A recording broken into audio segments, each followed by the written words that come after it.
God came again. 1955, 56, 57, 58, 59, into early 60s in the UK.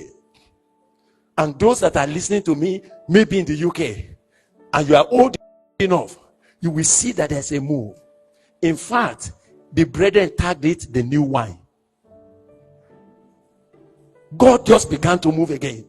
There was serious praying, and the Spirit of God came back. But let me tell you something peculiar about it. It was that particular move was coming with an emphasis on raising disciples. Oh, I want to tell you something.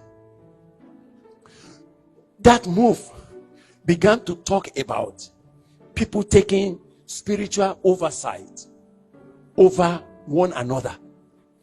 Sometimes they call it accountability partners, where people will call themselves apart and say, so tell us, how is your life?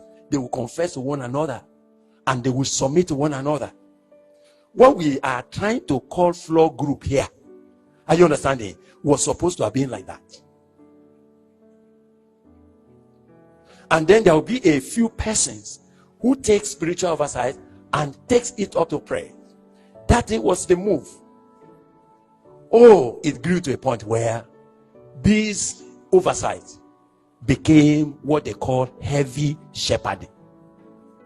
It became control. It became external control. You see, I have been struggling, Brother Dennis, when we began to use the word discipler. It's a right word to use, but the concept could be lost. Because if a human being has not died to self and self-control, put somebody under him and say you are his discipler, what does he want to do now? He wants to control that person externally. He wants to impose himself on that person externally. He wants to say, Joshua, why did you go somewhere you didn't tell me? Who gave you permission to go? Is that how to be a disciple? If you're a correct disciple, you should have first of all talked to me, your discipler. Whatever you hear God say to you, He cannot bypass me to talk to you. I am the one to confirm whether God is speaking to you or not. That's the danger.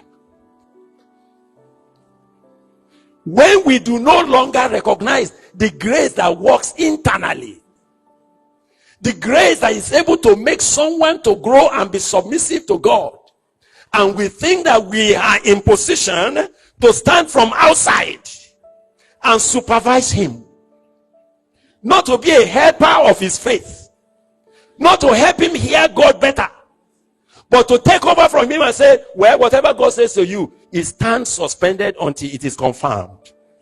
Confirmed by who? By another man? No! May it not come into this move.